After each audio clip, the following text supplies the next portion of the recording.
Red టీవీలో మీ వ్యాపార ప్రకటనల కోసం ఈ నంబర్ని సంప్రదించండి.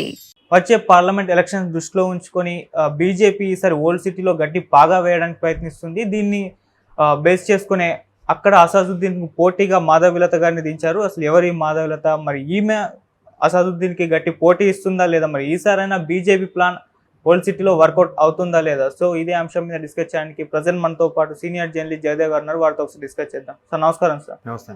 సార్ ఈసారి ఎలాగైనా అసదుద్దీన్ని ఓడించి ఓల్డ్ సిటీలో పాగా వేయడానికి అయితే బీజేపీ ప్రయత్నం చేస్తుంది. సో అందుకు నిదర్శనంగానే అక్కడ మాధవీలతను ఒక క్యాండిడేట్ని నియమించడం జరిగింది. సో ఆమె ఓవైసీ పైన రెచ్చిపోవడం చూస్తున్నాం. సో అన్ని బయటకు తీస్తానని చెప్పేసి, మరి ఈసారైనా బీజేపీ ప్లాన్ వర్కౌట్ అవుతుందా? అక్కడ గెలిచే అవకాశాలు ఏమైనా కనిపిస్తున్నాయా సార్? అది చూడాలండి. ఎందుకంటే ఇప్పటికీ అర్థం కానిది ఏంటంటే, హైదరాబాదు ఏదైతే ఓల్డ్ సిటీ కాన్స్టిట్యున్సీ ఉందో అది ఇప్పుడు ఫిక్స్. ఇంకా ఎంఐఎంకి ఇంకా 7 అసెంబ్లీ నియోజకవర్గాలు, ఓ లోక్సభ. ఆ లోక్సభ పరిధిలో ఉండే అసెంబ్లీ అన్నీ కూడా ఇంకా అవే ఎంఐఎంకే.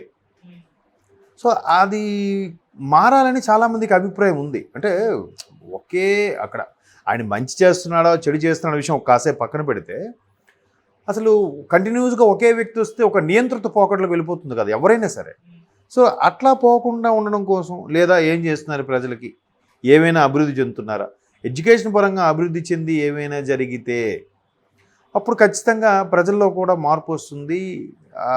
సంఘ విద్రోహ శక్తుల వైపు మళ్ళీ ఛాన్స్ ఉండకుండా ఉంటుందని ఒక అభిప్రాయం.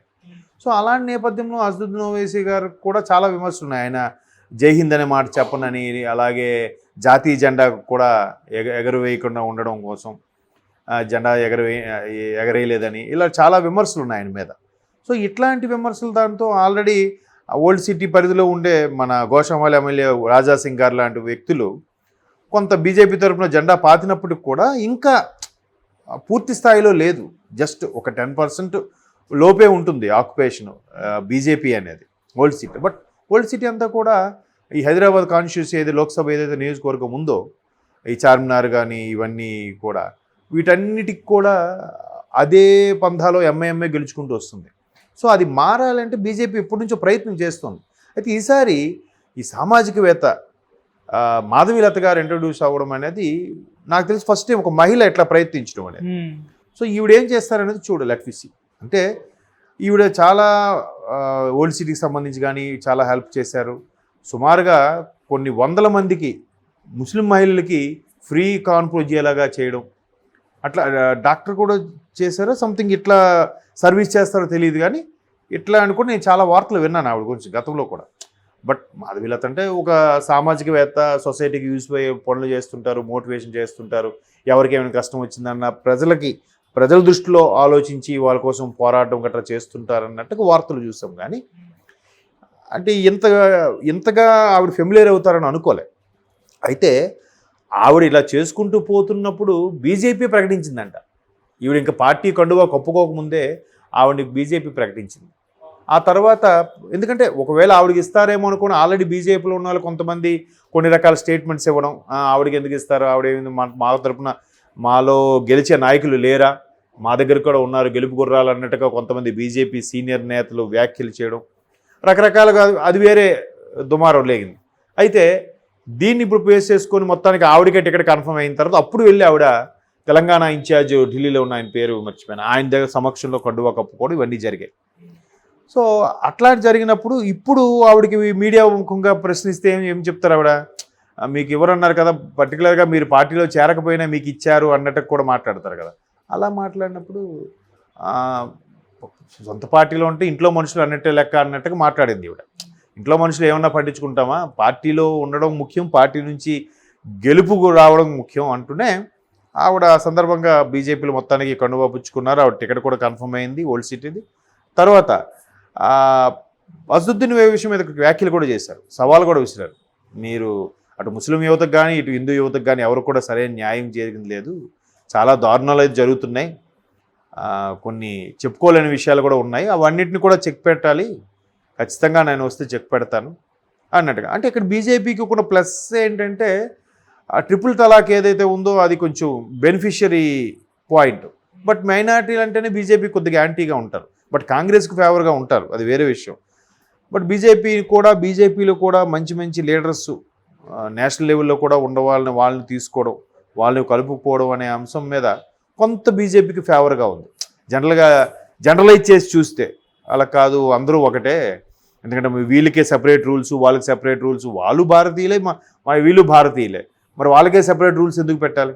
ఇప్పుడు ఆర్టికల్ 370 సంబంధించి కూడా అక్కడ ఎన్ని ఉండేవంటే ముస్లిం యువత చదువుకోకూడదు, ముస్లిం యువత అసలు బయటికి రాకూడదు, ముస్లిం యువత అదే రకరకాల మసీదు వెళ్ళకూడదు.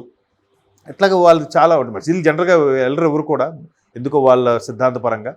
బట్ ఇట్లా చదువుకోకూడదు, కొన్ని రెస్ట్రిక్షన్స్ అనేది ఇవాళ రేపు 21st సెంచరీలో ఉన్నాం. ఆడవాళ్ళు మగవాళ్ళు పోటీ పడుతున్నారు, అమ్మాయిలు కూడా చదువుకుంటున్నారు. ఇప్పుడు మీరు అబ్జర్వ్ చేస్తే మిగతా ఏరియాలో అంటే కాశ్మీర్ లాంటి ఏరియాల విషయం పక్కన పెడితే మిగతా ఇప్పుడు హైదరాబాద్లో కూడా చాలామంది చక్కగా చదువుకుంటున్నారు కదా, చదువుకుంటున్నారు, విదేశాలకు వెళ్తున్నారు, ఉద్యోగాలు వెలగబెడుతున్నారు. Happiest thing. అటు ఇట్లాంటివి చట్టాలు చేయడం అనేది బీజేపీ కొంచెం ఫేవర్ అయింది. కాశ్మీర్ అంశం కానీ, ట్రిపుల్ తలాక్ కానీ ఇలాంటివి.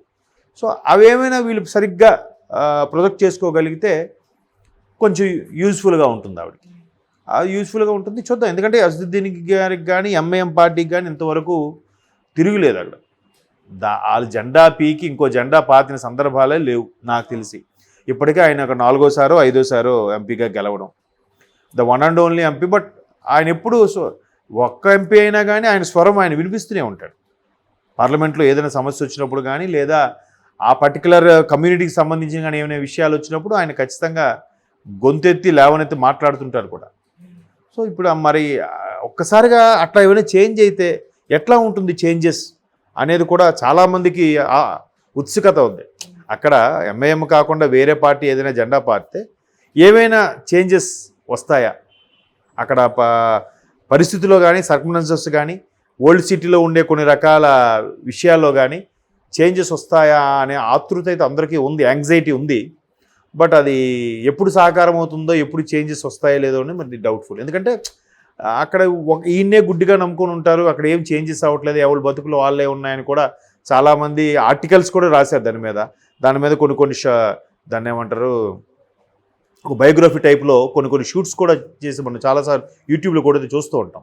సో అటువంటి కొన్ని అంటే దాన్ని ఏమంటారు, గుడ్డిగా వెళ్ళిపోయే సిద్ధాంతాలు కొన్ని ఉంటాయి, చాదస్తంతో కూడినవి. అట్లాంటి చాదస్తో కూడిన సిద్ధాంతాలు కొద్దిగా మారాలి ఓల్డ్ సిటీలో కూడా అనుకునే వాళ్ళు చాలామంది ఉన్నారు. సో అట్లాంటి ఏమైనా చేంజెస్ వస్తాయేమో అని ఒక చిన్న ఆశ. అంటే ఒకవేళ ఈవిడ కానీ గెలిస్తే, లేదు అది ఎంఐఎంకి ఎట్లాగూ కొంచుకోవటని అందరూ చెప్పేదే. చూద్దాం మరి జనాల నాడి ఇప్పటికైనా మారితే. అందుకే కదా అందరూ చదువుకుంటే స్వతహాగా వాళ్ళ స్ఫురణతో ఆలోచించి నిర్ణయం తీసుకుంటారని చదువు అందరికీ ముఖ్యం చేయడానికి కారణం అది. చూద్దాం మరి అది ఎంతవరకు దారి తీస్తుందో ఏంటో అనేది. మాధవీలత గారు ఎంతవరకు సక్సెస్ అవుతారు ఒక మహిళగా, ఆవిడ ఒక సామాజికవేత్తగా, చూద్దాం. అంటే బీజేపీకి ఈమె ఆప్షన్ లాగా ఎందుకు అనిపించింది?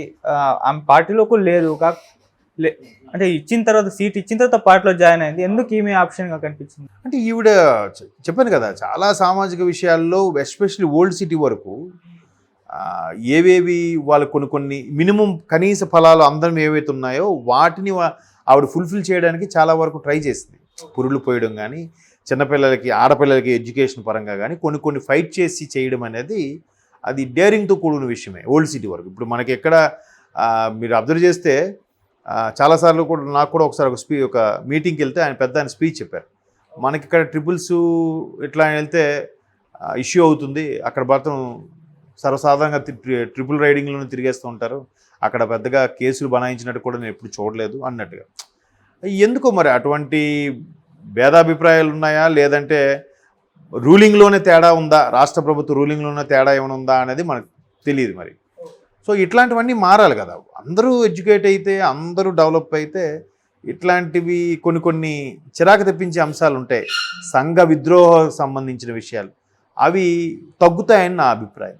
ఓకే సార్, అది thank you so much sir. Thank you.